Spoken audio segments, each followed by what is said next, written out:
Greetings, fellow seekers of truth. Today we embark on a journey that transcends the limits of intellectual understanding and invites us into the realm of direct experience. Join me as we explore the profound teachings of non-duality and consciousness, understanding that language is merely a stepping stone on the path to true self-realization. In the vast tapestry of spiritual exploration, the concepts of non-duality and consciousness stand as pillars of profound wisdom. However, we must recognize that these truths are not meant to be grasped solely through the intellect.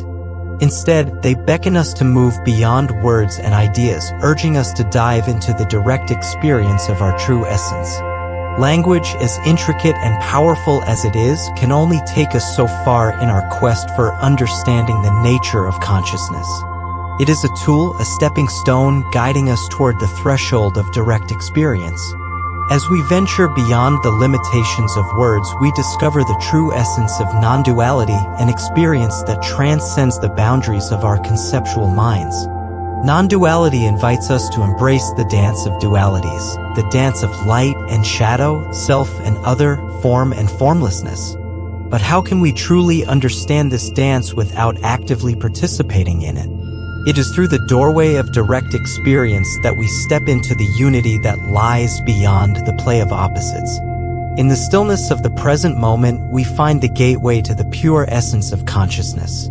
Silence is not the absence of noise, but the presence of a profound truth that can only be felt. As we sit in this stillness, language becomes a mere whisper, and the true self begins to reveal itself beyond the chatter of the mind. Language, with all its beauty and limitations, serves as a bridge between our ordinary understanding and the profound realm of non-duality. It provides pointers, metaphors, and teachings guiding us toward an experience that transcends words. As we use language to discuss these concepts, remember that our words are like signposts, pointing toward the uncharted territory of direct experience. The paradox of spiritual teaching is that it points beyond itself. While I share these words with you, know that their purpose is not to encapsulate truth, but to guide you to the edge of your own experience. The real teaching lies not in the words, but in the space between them, where your awareness expands beyond the confines of mental constructs.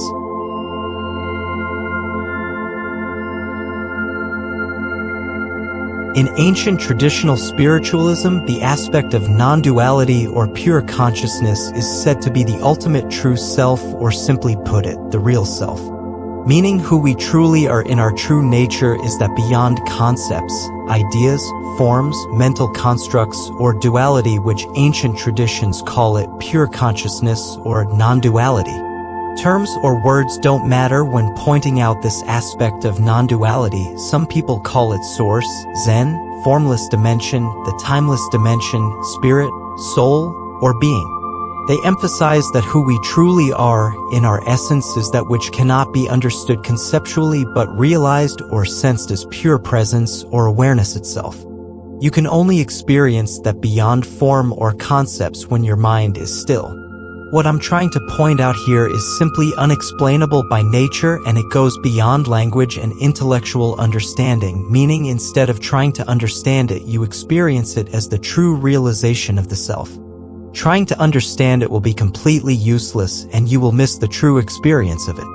There is nothing to understand here, you just experience consciousness as yourself when you have dissolved all the concepts, understanding, judgments, duality, and forms. You can read about it and study it as much as you can, but that is not enough for you to truly experience it.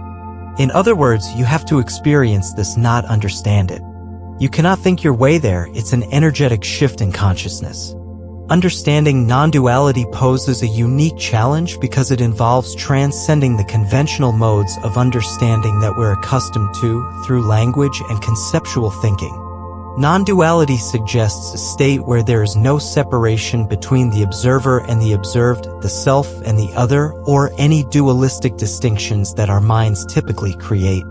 Attempting to understand non-duality with the intellectual mind can be paradoxical because it often involves using a dualistic tool, language and thought, to comprehend a state that goes beyond dualities. It's like trying to see the entirety of the ocean by analyzing a single drop of water. However, while full intellectual comprehension may be elusive, teachings on non-duality often serve as pointers or signposts. They guide individuals towards an experiential realization rather than a purely cognitive one. This realization often comes not through intellectual understanding but through direct, non-conceptual experience, often described as a shift in consciousness or awareness.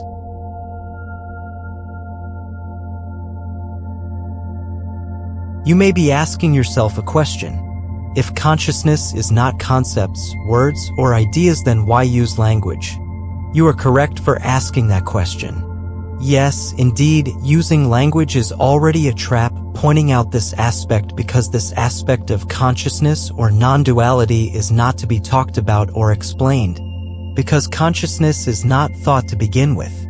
The moment you say there is and it to talk about, you are already doing it wrong. Even explaining it to you right now, it's already wrong. Do you know that? Calling it consciousness or non-duality is already not correct by nature because consciousness is a concept or a word, and the one I'm trying to convey is beyond concepts, words, and explanations and cannot be made into an object of understanding. Science just discovered that this aspect of consciousness or non-duality goes beyond relativity, understanding, concepts, and the mental principles of this universe. And additionally, they have also discovered that even using mathematics also ceases to exist, and no single scientist was able to figure it out using words or any mathematics, but all came to the same conclusion that it was an unexplainable cosmic force. We all have had Albert Einstein, the famous physicist, who had also attempted to understand and figure it out using mathematics and other methods to figure out what exactly it was through a process called quantum entanglement. When he observed the phenomenon of quantum entanglement, he observed that when two or more objects become correlated, the state of one object can affect the state of others even if the objects are separated by large distances. He called this a spooky action at a distance. He spent years and years trying to figure it out, and it got to a point where he became stressed and depressed about it. Nobody knows what it is conceptually because it never started or going to end. It has no beginning or an end. It's not even a thing or nothing. It is not empty or full. It is not space or any form of any type. The only conclusion I will give you is that it's simply unexplainable. That's it. If you want to know it, you can only know it in the form of an experience or a realization when your hyperactive mind is still not trying to understand it. You experience it as yourself. Consciousness is experiencing itself as itself. It is not even an emotional experience of good or bad. This is beyond duality as well. You cannot touch, look, or smell it because it's formless by nature, taking on forms on this planet of duality. Coming back to the original idea, the reason why paradoxical language is being used is not for people to understand consciousness or non-duality, but to be directed to the realization of it. Yes, language indeed is one of the biggest barriers trying to point out consciousness, but we use it as a tool to access consciousness. This is common in spiritual communities where spiritual teachers like Eckhart Tolle, Rupert Spira, Michael Singer, Alan Watts, Krishnamurti, and many more use paradoxical language to direct people to that realization. They may use figures of speeches, paradoxical terms, words, and explanations as pointers or signposts, not for people to grasp what they are teaching, but to be directed to that aspect of consciousness so that they can experience it as a realization, not understand it, because that's the goal of this whole thing. So don't get attached to any words or explanations. Those are signposts used to get you to realize who you are, and not on the conceptual level. Let me give you an example. Spiritual teachers use a figure of speech such as "I am conscious." If you can look very closely, there is a duality there in that statement.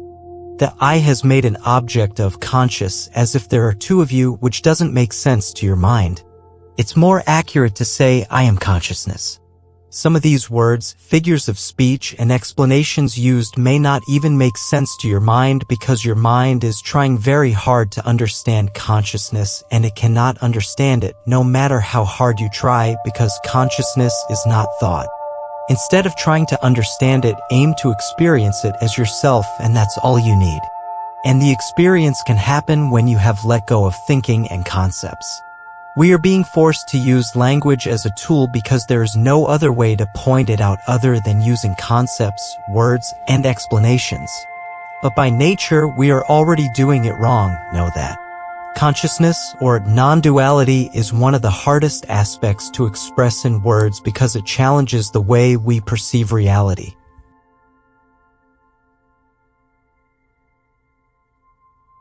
As I have said previously, you can study, learn, or read about the aspect of consciousness or non-duality in the books as much as you can, even 1,000,000 times, but that is not enough on its own to truly experience the nature of it.